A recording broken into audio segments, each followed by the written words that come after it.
Good evening, everyone, and welcome to tonight's very exciting Free Library of Philadelphia Foundation author event. Thank you so much for being here. What a great crowd. There's much more to come in our fall season, complete with historians and artists and novelists and politicians.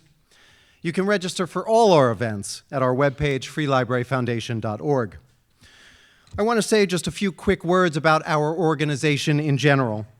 The Foundation works together with the Free Library to support programming and advance its mission of promoting literacy throughout the Philadelphia region.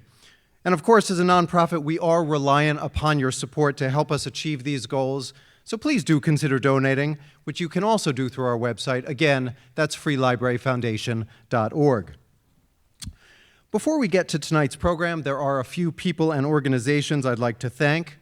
I'd like to thank Uncle Bobby's, our partner bookseller, and the Philadelphia Citizen, our media partner.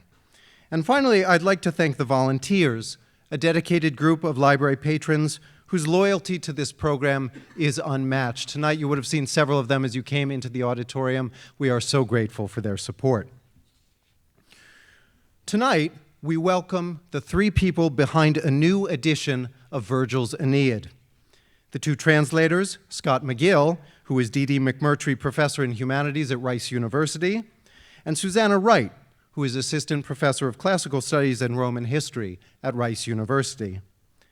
They will be joined by Emily Wilson, a Professor of Classical Studies at Penn, who wrote the introduction to the volume, and whom we are delighted to welcome back to our stage. This new edition brings fresh life to a foundational epic, blending the classical text with contemporary poetic sensibilities. Reimagined in unrhymed iambic pentameter, it is both accessible to the modern reader and faithful to Virgil's original.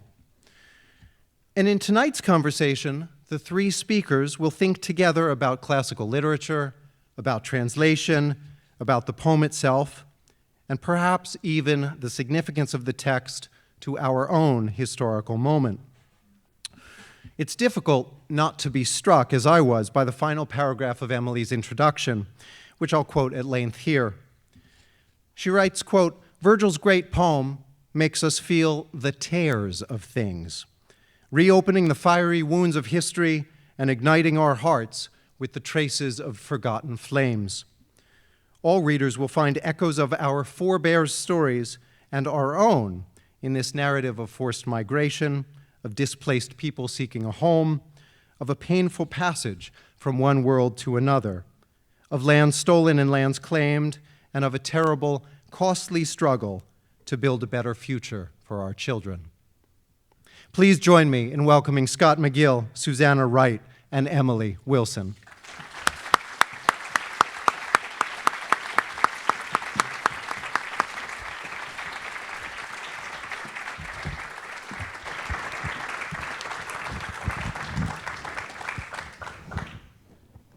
Arma virumque cano, Troiae qui primus ab oris Italiam, fato profugus lavinaque venit litora.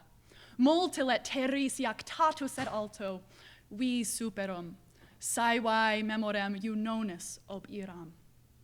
Multa quoquet bello passus, dum conderet urbem, inferretque Deos latio, genus unde Latinum, Albanique patres ad qualtae moenia Romae. Musa, mihi causas memora, quo numina laeso, quidve dolens regina Deum tot volvere casus, insignem pietate virum, tot adire labores impulerit. Tantae nanimis cae lestibus irae?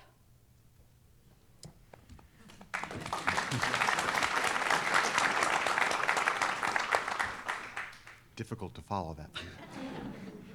I sing of arms and of a man displaced by fate, the first to leave the coast of Troy for Italy and its Lavinian shores. The power of the gods and vicious wrath of unforgetting Juno hurled him far across the sea and lands, and he endured still further pain in war, the price to found his city and install his gods in Latium. The Latin race, the Alban lords, the walls of soaring Rome, from here they all began. Muse, tell me why it happened. What offense, what painful insult led the Queen of Heaven to drive a man renowned for faithfulness through such ordeals, such endless miseries? Do gods have so much anger in their hearts?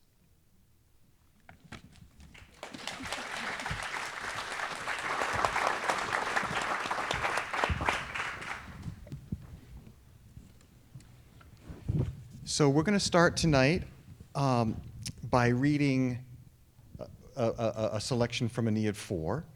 Before we do that, we'd like to say maybe a few things about the poem itself, just to kind of introduce it. So the Aeneid is an epic poem written, as you heard, originally in Latin. By epic, I mean it's first of all, an extremely long poem, very, very, very significant size, but it's also a poem on a very serious poem on a culturally significant topic. It centers, as most epics do, on a particular hero, in this case, the hero Aeneas, who Virgil transforms from a relatively minor character in the Iliad to the principal forebear and ancestor of the Roman people. To summarize this poem in 2 minutes or less is a difficult ask, so therefore I'm going to hand things over to Susannah to try that. So I'll see what I can do. So what you just heard was the opening of the poem, the very beginning of Book 1 of the Aeneid, in both Latin and English. So the figure mentioned in the very first line, Aeneas, he is the man displaced. And he's displaced because he's been forced to leave his homeland of Troy after the Greeks have sacked the city at the end of the Trojan War. So Troy has been destroyed, and Aeneas sets out with a few members of his family, his father and his son, as well as a band of followers, to make their way across the Mediterranean toward a new home. And along the way, they're repeatedly told that that home will be Italy, although sometimes that mandate is kind of clearer to us as readers than it is to them in the moment as these Trojan refugees are making their way across the sea. And they're also harassed repeatedly by the goddess Juno, the divine antagonist that is mentioned as well in those opening lines. So she sets all kinds of obstacles in their path. I can't enumerate them all and remain remotely close to 2 minutes-ish. But what I will say is that many of the kind of adventures and obstacles she sets before them are incredibly compelling in narrative terms. So we have a tragic love affair, we have a journey to the underworld, we have betrayal, we ultimately have a war when the Trojans actually arrive in Latium in Italy. That arrival takes place actually about halfway through the poem, so it might sound as though once they reach Italy, perhaps their destiny has been achieved. But in fact, there are 6 more books of struggle and desperation that lie before them. And ultimately, so the Trojans wind up in a war with the local inhabitants of Italy. I think I will take the liberty of spoiling the end of the poem because it's 2,000 years old, so I feel like maybe spoilers are safe at this point. So the poem ends with Aeneas standing over his defeated adversary Turnus, who's a leader among the Italians. And Aeneas is presented in the final moments of the poem with a choice whether to show mercy to his enemy, which actually as readers of the poem, many of us feel kind of primed to expect that he will, or to give in to fury and choose vengeance. And at the last, in the final moments of the poem, he does give in to fury fully. He kills his enemy, and we're left very, very abruptly with kind of no further closure beyond that. So loads more that we could say in summarizing this poem, but I think we'll leave it there for kind of a Reader's Digest version. Yeah. So we'll now turn to Aeneid 4 to reading a couple of passages from that book. The Aeneid 4 tells the story of that tragic love affair that Susannah just mentioned between Dido, the queen of Carthage, and Aeneas. This love affair has been kind of hatched by divine machinations, Juno and the goddesses Juno and Venus. The love affair lasts for roughly a year, at which point Jupiter sends down Mercury, the god Jupiter sends down the god Mercury, the messenger god, to tell Aeneas, this is not your destiny. Your destiny lies in Italy. You must depart. So the passage that we're reading from is when Aeneas has just received this message and recognizes that he has to leave, and Dido discovers this terrible truth as well.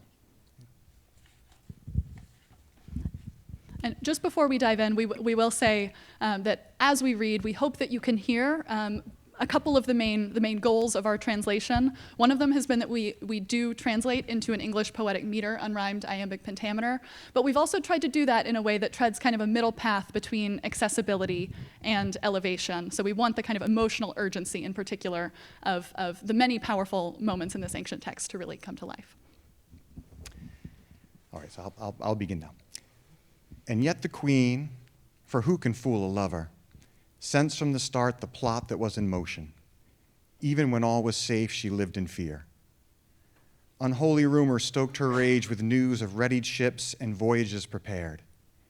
Incensed, she raved and dashed throughout the city, just like a Thuiad when the emblems shake, when the biennial rites and Bacchic cries and Mount Kithaeron loudly call at night. At last, she pressed Aeneas on his plans, confronting him before he could begin. Did you imagine you could hide this outrage? You traitor, and depart without a word?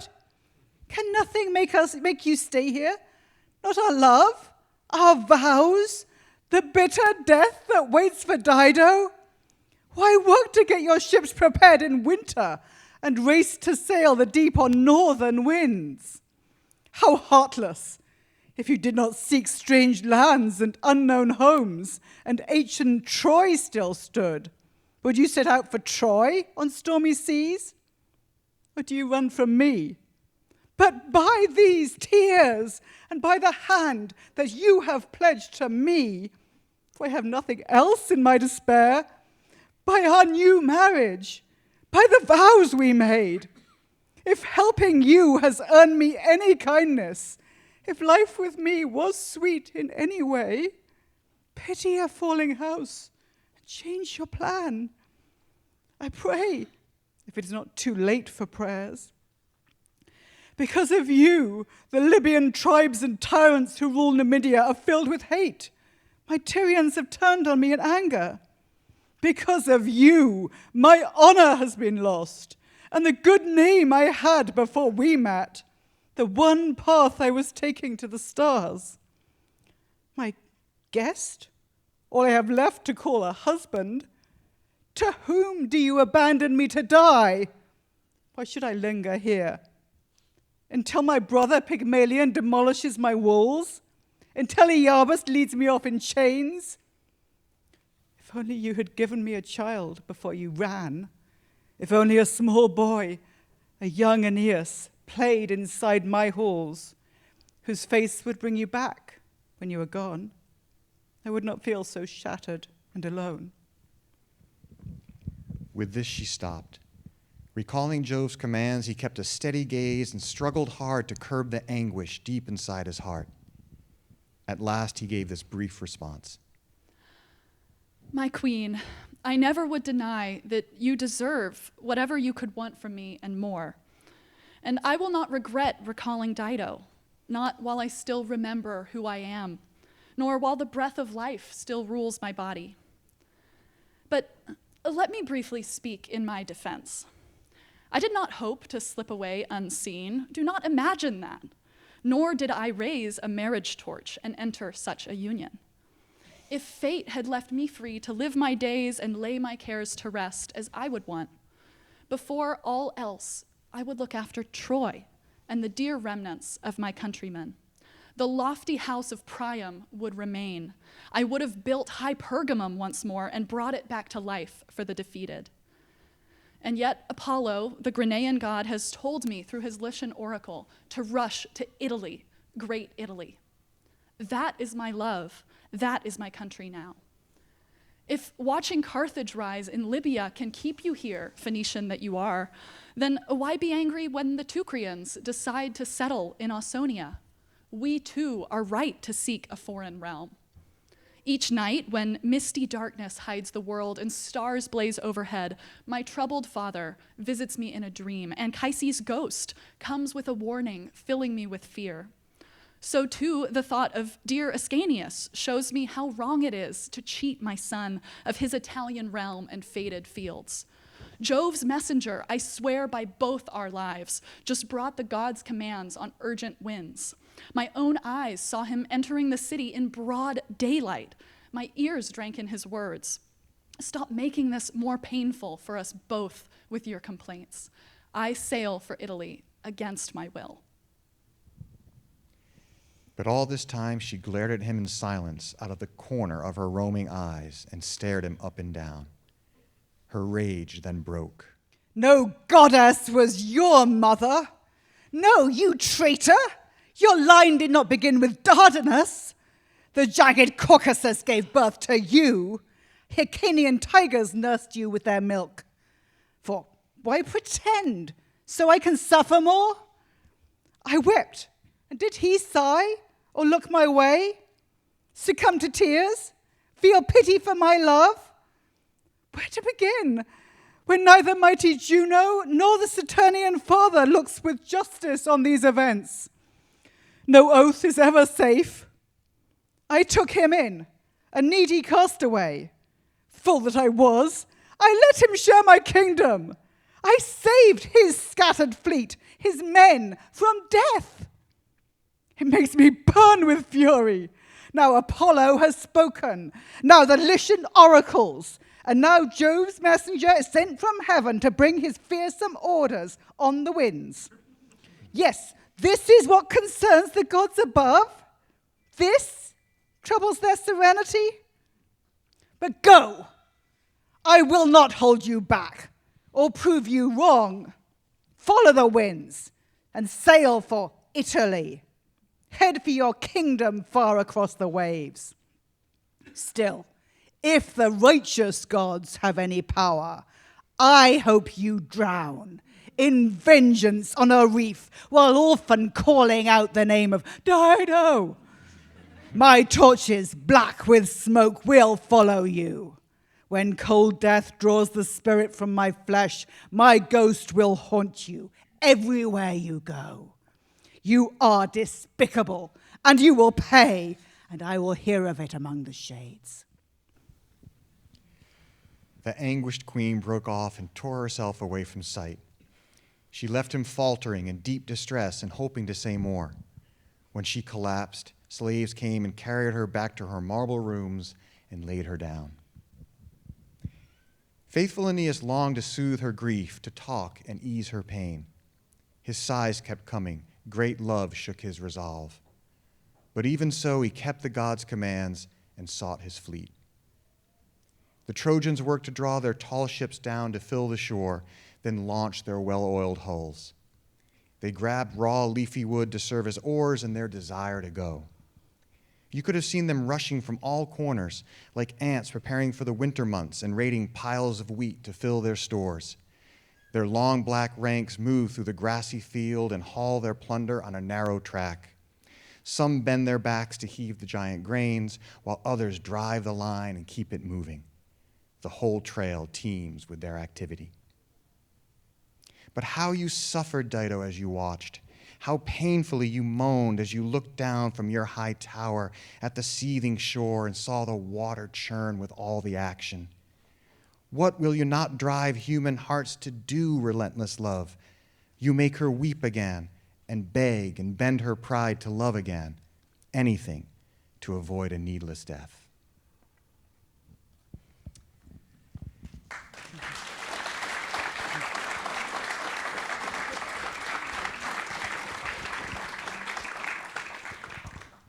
So we have one more passage for you tonight. This comes from Book 6, when Aeneas is on his journey to the underworld, the journey that Susannah, again, described earlier.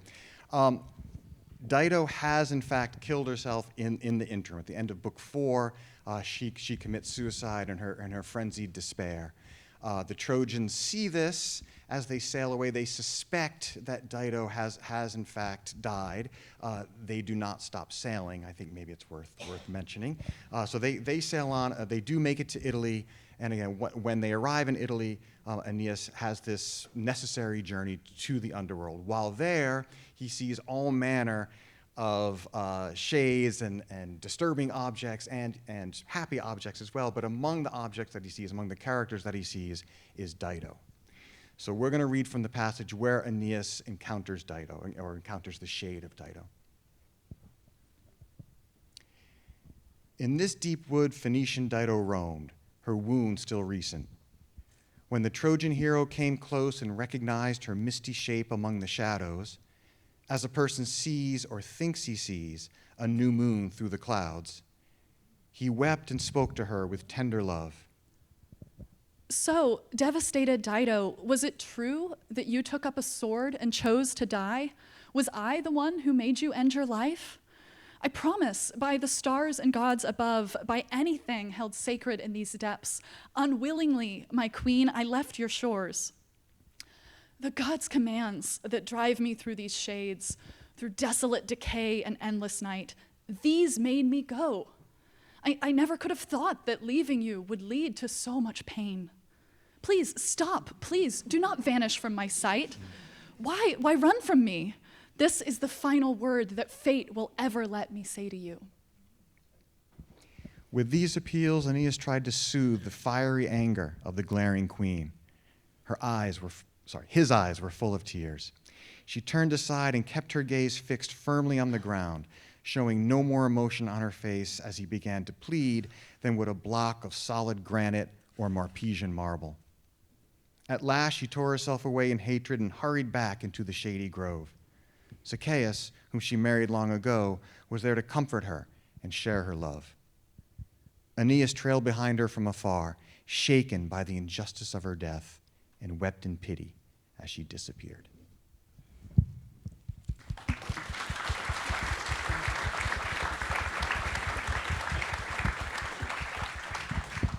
So I'd first just like to congratulate you guys on this amazing achievement of this translation. I think it's a wonderful translation of the Aeneid. If you've always thought, maybe I should read the Aeneid, this is your time. You need to buy this translation and read it. You've done an amazing job. As you can hear from these extracts, it does this amazing job of just balancing the poetic technical rigor with the subtlety of Virgil's poetry as well as the emotional intensity, which I think is quite difficult to do. I mean, there's both this vividness in the description, but also all of this layered psychological ambiguity about how are we supposed to feel about Aeneas and Dido. And so I think it's pretty clear how Dido feels, but it's not so clear how does Aeneas feel and how do we feel about the whole situation.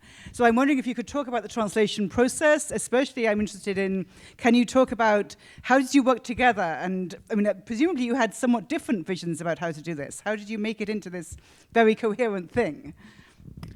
Yes, well, thank you so much, Emily, and thank you all. We also just want to say thank you so much for being here. It's really just such a joy for us to get to share the translation and have such a wonderful audience assembled to think about Virgil with us tonight. I think in terms of the process, it was actually something that really evolved as we went along. So we first kind of tentatively tapped out our first lines of the translation in around 2018. And we actually thought when we began that the thing to do was for us to sort of take a divide and conquer approach, divide up the books, each draft, a book at a time, and then trade and comment on what the other had produced. So we kind of proceeded along in that way and actually made our way through an entire draft of the poem in that fashion over the course of about the next 3 or 4 years or so after that. But we realized when we sat down then in kind of the fall of 2022, we sat down together to revise that draft, and very optimistically, we kind of thought at that point, oh yeah, like surely it's pretty close to done. We've been really pushing our track changes features, in our word processors to the limit. We've gone back and forth quite a few times. And we started then at line 1 of Aeneid 1 and realized that in fact what we really needed to do was go through every line and every beat of the poem together in real time. So sometimes that was in person, sometimes that was on Zoom, but it really was a process of sort of making and then remaking countless decisions along the way, and really being open with one another that when something was catching my ear or catching Scott's, we had to sort of become comfortable saying, no, something here isn't quite landing for me, and figuring out in fact how to identify what that thing was so that we could then kind of work through it together. A lot of reading out loud as well. Yeah. No, exactly, and I'll just say briefly, every single line is the product of both of our decisions. I mean, we really can't tell who came up with one line versus another, and generally they were all collaborative efforts. I'll say too that the spirit of collaboration really needed to reign throughout all of this, and that meant you had to put aside your ego, right? If you felt that you had come up with something good and the other person said, I'm not sure that's so good, right? You had to accept that. And we learned how to explain to each other why again, we had to be very specific about why we felt something wasn't working. I'll say too that Susannah, when we began this project, was my student. She was my student at Rice, and it was a part of her senior thesis that we began actually to work on this. She's now my colleague. So there's been a lot of kind of changes along the way, but I think for both of us, because, look, there's a power dynamic there, and we both had to completely put that aside and just be entirely equal partners in this. So maybe picking up on that, the theme of suppressing your individual desires for the larger goal of whatever the big epic project is of course what the Aeneid is about. So I'm wondering if we could use that as a springboard to talk about Aeneas in his focus on pietas, which you translate many different ways. It's faithfulness, it's dutifulness, it's piety, it's what makes Aeneas say, even though I don't want to go, I sail for Italy against my will. And of course, he's having to give up on Dido who loves him, Dido who depends on him, and his own love for Dido. But then also we see repeatedly over and over in the poem, it's not just Aeneas, there are other characters whose love and individual desires get cast aside for this larger project of building Rome. So, I'm assuming in your case, nobody dies, it was worth it. But in the case of the Aeneid, can you talk about those themes of the way that the poem balances dutifulness and individual desire? Because I think it's less clear that it was all worth it because look at the lovely hardback. In the case of, is it all worth it because look at the lovely empire? Is one of the big themes that the poem raises. Right? Yeah. So I'll just say first that, Aeneas is a fascinating hero in a lot of ways, but he's not... He's not the kind of sexy hero that you find in Homer, right? He's not this kind of bronze kind of glorious hero. Homeric heroes are more about their own fame, their own kleos, accumulating fame through great deeds, especially through military prowess. Aeneas he defines heroism differently, not through what he can accumulate, not through the kind of fame that he can achieve, but for the fame of Rome and for the kind of faded history of Rome. So his form of heroism is much more about self-sacrifice, right? So that's a very, very different kind of epic hero from what we have in Homer. That self-sacrifice, right, does lead him to make a lot of difficult decisions and lead him to a lot of painful decisions. And it also, it's arguable the extent to which this is true, but it comes at a real cost to his humanity. So if he keeps suppressing who he is and what he wants for this history, and by the way, this history that he will not live to know, this is a history that will unfold centuries after he's dead, and that emphasizes that element of self-sacrifice. But if you have to keep kind of putting aside things that you love, putting aside things that you desire, what does that leave you with? Right? What kind of, and is there a kind of hollowness there maybe at the end? So these are questions that this poem, I think, really urges us to consider. Yeah, definitely. I would just add also this value of pietas that Emily mentioned. This is a deeply Roman concept. So this kind of reevaluation of what a hero is and what a hero does is part of the fact that Virgil is adapting the epic form for a Roman context. And pietas to the Romans, it meant everything from kind of duty to your family, to, say, a parent, to duty to your obligations to the state, your obligations to the gods, in Aeneas's case, the obligations of a commander to those under his leadership. And this is a big part.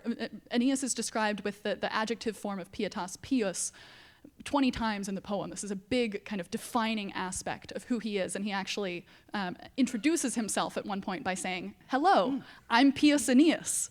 This is my identity." But then at the same time, Virgil is really interested in complicating that pietas and showing us the ways in which it both leads Aeneas at times to some questionable decisions, but it's also mirrored by people who are not on the Roman side.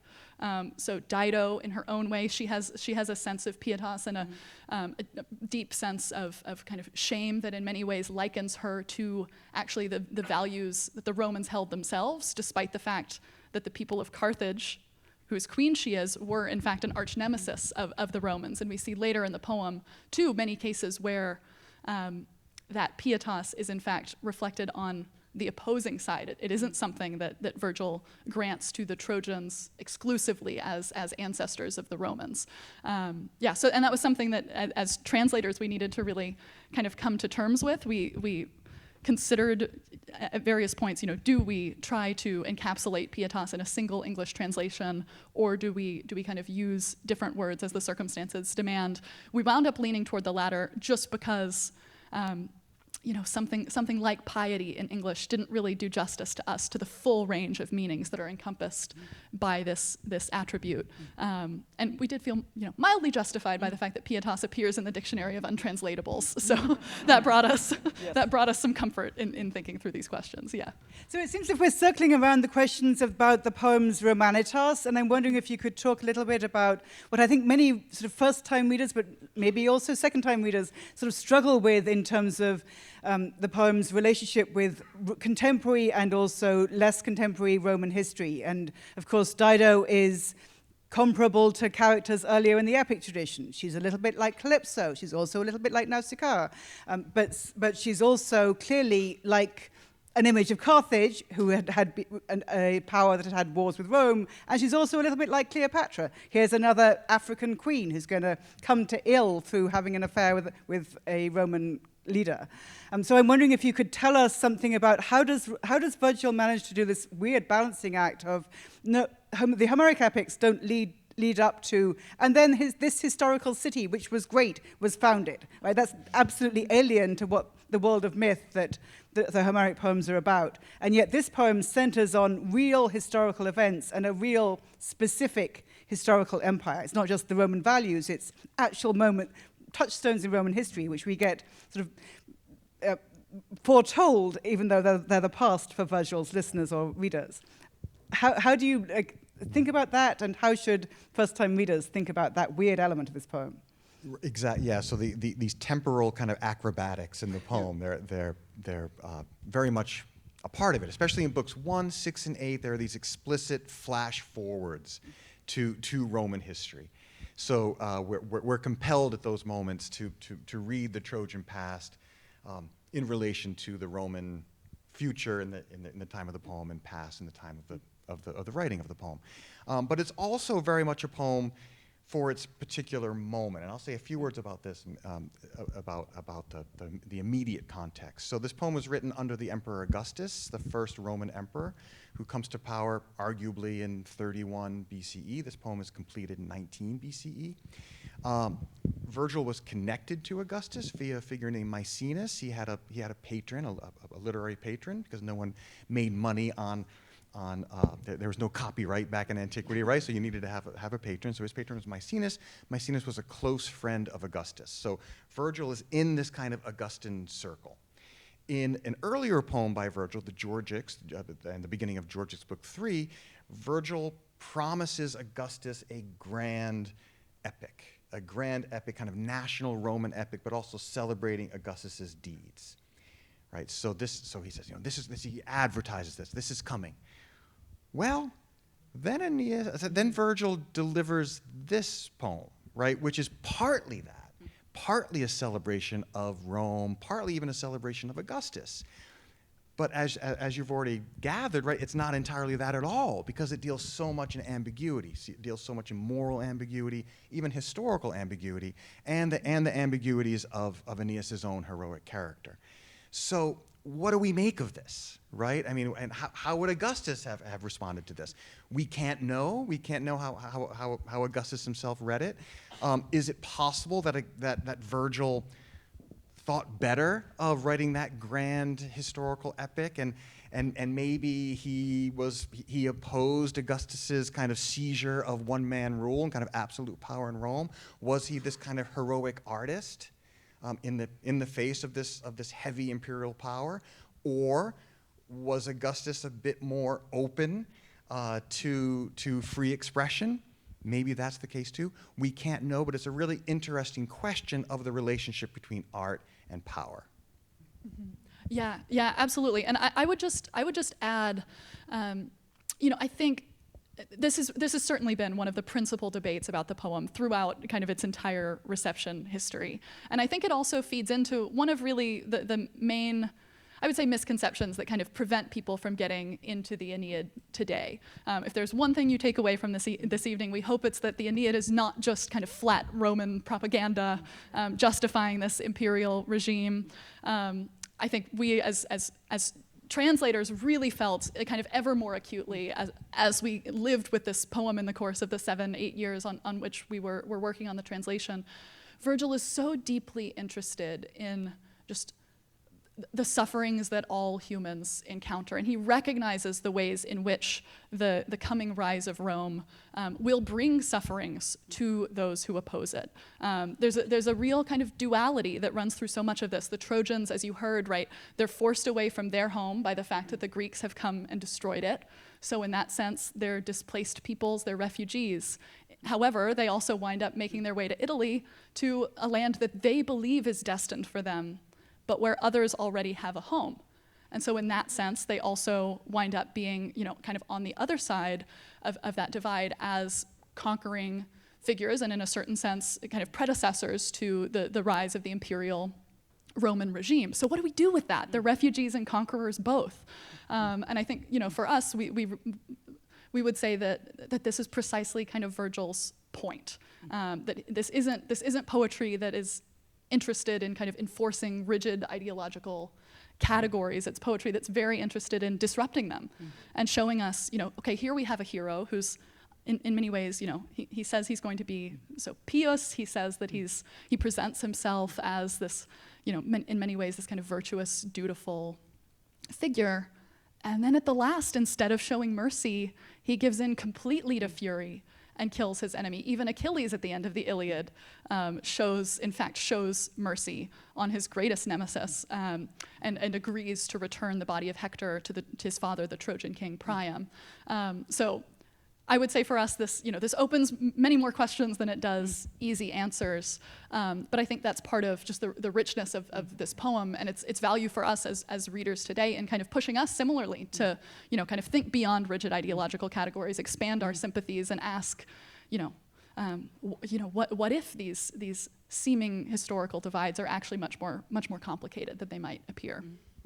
Wonderful. So let's take one more beat of us talking, and then you guys should prepare your questions, because in a couple of minutes I'll open it up for the audience. But so I think the direction of the conversation has been leading us to talk about the way the Aeneid seems to be so present and future directed, and yet it's also constantly reminding us this future is cut off. Even in the passage we just read, Dido's not going to have a baby, and then there's this repeated theme of there's going to be a wonderful young man, he's going to die. There's a wonderful young man, he's going to die. And repeatedly we have this theme of a father bereft because there is no younger generation, because they've all been killed, because this is the cost of empire. And so maybe just to take us to our final topic, this poem is obviously engaged with history, but it's also very deeply engaged with the past. And one of the ways that it's engaged with the past is sort of sometimes framed in pop culture reception as it's just Homer fanfic. It's not as good as the Odyssey and the Iliad, which is a really weird and very much, it's only as of the last 100 years that people have said that. Up till that point, the whole of history of people reading epic has said Virgil's the best, and Homer kind of weird, and we can't quite get our heads around their value system, but I guess it's okay if you like that kind of thing. But Virgil, that's a classic. So I guess I want to just invite you to talk a little bit about how, just as Virgil makes complicated meaning out of history, he's not sort of saying, I'm going to make a political stump post speech. He's making this layered literary poetic narrative out of the multiplicity of historical meaning, out of the meanings of what is it to be a migrant or to be an immigrant or to have a home place. He's doing the same kinds of things with what is it to look back to the past, and specifically the epic tradition past, to layer the Iliad on the Odyssey. Is Odysseus in the background, or is it Achilles, or is it Hector? Who is defending a homeland? Is Aeneas going to be doing an Achilles and show mercy at the last minute, or is he going to do an Odysseus and keep on killing, but there's no goddess to save him from doing it, so he's going to keep on killing. Yeah. So I'm just wondering if you could just talk a little bit about how is Virgil's amazing elusiveness part of something that we shouldn't dismiss fanfic either, but let's not dismiss what Virgil is doing in terms of how he's using the past poetic tradition. Yeah, no, absolutely. I think the short answer is that Virgil is kind of deeply in conversation with the tradition, especially the epic tradition, but also with other genres, really from the beginning of this poem to its end. So certainly Homer, the Iliad and the Odyssey are the models that loom largest. Virgil is not the first poet to write an epic in Latin, so there was already something of a developing tradition in the Roman context. But he does innovate really powerfully in the extent to which he kind of picks up the models of the Iliad and the Odyssey. So the first half of the Aeneid, when they're journeying and kind of making their way from Troy ultimately to Italy, that's often spoken about as being kind of the Odyssean half of the Aeneid, because journeys at sea, etc., they very naturally call to mind the example of Odysseus. And we also, in that half of the Aeneid, we see Aeneas and his men kind of very much traveling in the wake of Odysseus and his crew. So one of my favorite scenes, for instance, has Virgil actually inventing a survivor of the Cyclops episode from Book 9 of the Odyssey. Virgil comes up with a guy who was left behind by Odysseus. This guy's name is Achaemenides. Virgil invents this guy, has Aeneas and his crew run into Achaemenides, and then has Achaemenides re-narrate for us the Cyclops episode from Odyssey 9 in terms that actually very closely evoke the Homeric original, but that also make Odysseus come out, okay, but he totally abandoned this guy from his crew.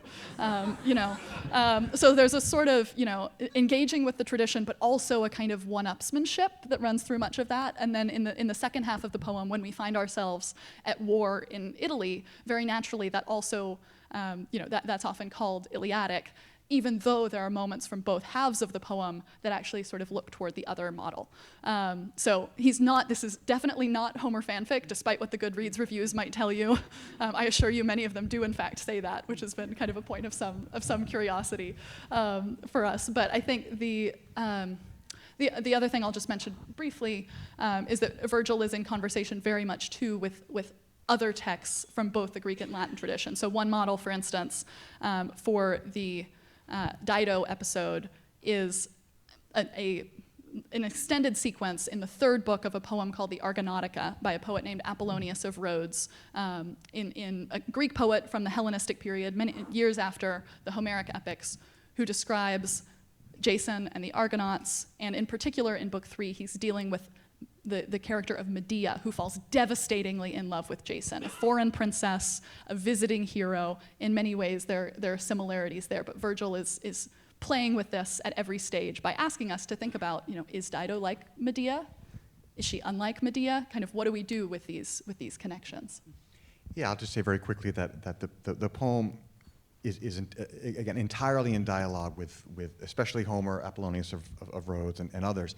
But it compels us as readers to also interpret the poem that way, read what's on the page and read its kind of background, so that can add resonance to the poem. You don't have to know Homer, and you certainly don't have to know Apollonius of Rhodes to enjoy this poem, right? But it can certainly help in that the deeper kind of stratification, the kind of literary levels of this poem, they go down very, very far. Right, and it's kind of part of the delight of reading this. Now, I will say that even in antiquity, Virgil had his critics who said he was a plagiarist. They accused him of plagiarism in antiquity as well. So it goes to show that misinterpretation has a long history, right? It goes back a long, long way. Because again, it's entirely about the creative reuse of the past, the creative engagement with the past, and in Virgil's case, the deeply complicated engagement with the past, again, especially the Homeric past. Is he Odysseus? Is he Achilles? Is he Hector? Is he this kind of amalgamation of all of them? And or is he Paris? Which is right. Is he Also Paris? Is he right? Paris as well? Exactly. He's always coming in and stealing our women and that's right. causing a war. Yeah, that's right. So, and it's often shifting throughout the poem. So this is something that Virgil does, right? Again, he's not someone to provide you with kind of easy interpretive lanes, right? And that extends to his reuse of Homer and reuse of the broader, literary tradition. So I think we should open it up to the audience, and if you have a question, I think there are there mics going around, is that right? Or is it just that we ask, I should have clarified this before, there's several questions. So over here. Yeah. There's a couple mics. There, I see a microphone coming around. It's coming around, over there, just right there. Hi there. I don't think this is turned on. Sorry. Testing. Okay, there we go.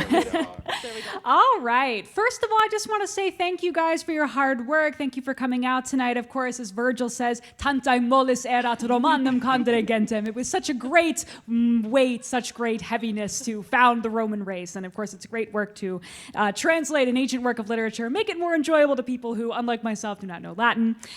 Just wanted to say thanks. And I wanted to ask you, so something that I learned about recently is that, you talked, of course, about the Iliad and the Odyssey being major literary influences, of course, on the Aeneid. And it's my understanding that there are actually a number of other epic poems that in other ancient sources are attributed to Homer outside of just those two. I believe there's a cycle of like 9 or something like that, epic poems originally attributed to Homer. So it's really tantalizing, of course, like there's, because the Iliad and the Odyssey, of course, loom so large in Western culture and literature, to think that there was like more where that came from. And it's something we really only know about from these sort of other ancient sources that mention those works. My question is basically, do you think that there is perhaps any influence from some of Homer's other works that we can kind of get a feel for in the Aeneid? That's a really fun question. I think maybe we should let Emily speak to this first. I mean, Perhaps. There are various things listed under Homerica, most of which are definitely later than the Iliad and the Odyssey. There was such a thing as the epic cycle. We know of multiple other narratives associated with the mythical Trojan War and there were certainly other epic poems in dactylic hexameter. There was a telegony. We have the beginning of the Cupria, which sort of goes back to the beginning and begins with Zeus wanted to reduce the human population, so that's what he figured out a great way to do it, which is cause a couple of big wars and you wipe a bunch of people out. And so we have the beginning of that poem and we have a summary of the rest. I think it's not particularly likely that, even if we think the same person composed the Iliad and the Odyssey, did the same person compose all of these other various things, which were probably a bit later than the Iliad and the Odyssey? No, I don't think they did. But there's lots of other epic-ish stuff telling interesting mythical stories. And then we also have much, much, much later narratives which were attributed to Homer and within the long reception history. In the early modern period, what people thought Homer was Battle of the Mice and Frogs. It's so cute. The little animals are fighting with swords, because they actually thought that was more interesting and fun. It's much, much later than the Iliad and the Odyssey, but it was thought to be by Homer. Clearly wasn't. And the Margites as well. It's a parodic, satire Homer kind of thing. Yeah. Now, I will say that Virgil apparently knew the epic cycle, so that collection of poems that Emily just mentioned. So Book 2 tells the story of the fall of Troy. That's not in the Iliad, that's not in the Odyssey, right? But it is in the epic cycle. So we get the Trojan horse in Aeneid 2. That comes from the epic cycle. So that's Virgil's engagement with that tradition. Mm-hmm. In the middle here, someone right in the middle. Do you want to wait for the mic? And then yes, there you go.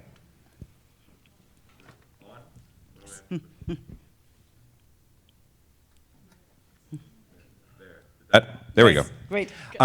Besides just kind of the references, and I'm not meaning just, but besides engaging in the references of Homer and things, I wonder if you could just talk about what Virgil's doing about the power of story itself. I mean, Aeneas arrives and sees on the walls, and there we are. And that's where he's moved by, how we are hurt, the things of mankind move us. Dido probably first begins falling in love with him because he's a great storyteller. Mm-hmm. And he recounts this whole story. Even to tell the story of the beginning of the empire, you go back a long, long time to tell an origin story. Think of it. To understand your country, you interpret its history and its stories as opposed to erase them. Imagine that. So just what is, what's Virgil doing in terms of just bringing us into what story itself means for understanding who we are?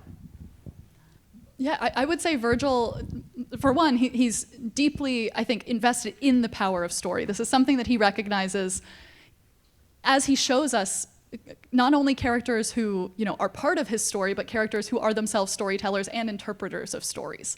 So that moment that you pointed to in book 1 of the Aeneid, I think, is a really lovely example of this, that we see Aeneas showing up in Carthage and seeing on the Carthaginian temple of Juno scenes from the Trojan War, from which he has escaped, and in which he saw many of his own people die.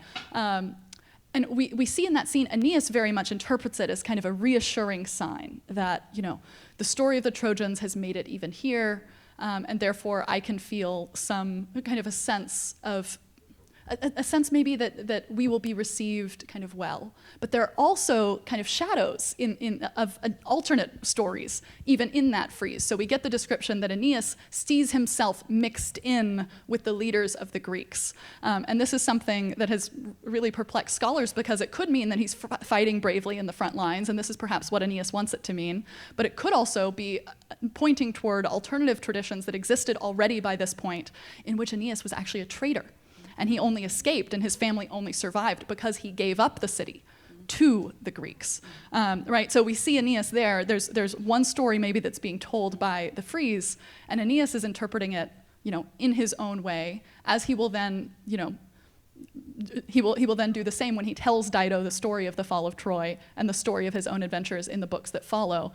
But Virgil still throws up this hint that, maybe actually there's room for a multiplicity of stories, and I think that's the biggest thing I would say in terms of Virgil and story, that there's room for kind of multiple narratives about all of this. And there's room for danger in story, right? I mean, misinformation is a huge theme in this poem. I mean, the rumor runs through cities and spreads misinformation, and it's not that story isn't celebrated, it is, but it can also be extremely dangerous. Story is a tool to build and to destroy empires, and it depends how you feel about it. So someone in the back over here, right in the back.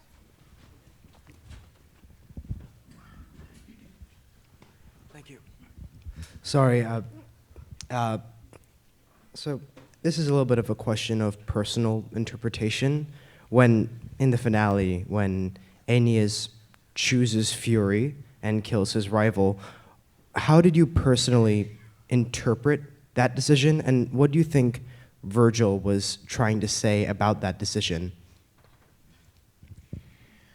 That's a great question, and a difficult question. The very end of the poem presents the most difficult interpretive moment in the entire almost 10,000 lines of the poem, and that's because, again, Aeneas, who is Pius Aeneas, he has seen his great enemy subjected to himself, right? So the question is, will he extend sympathy to this fallen antagonist?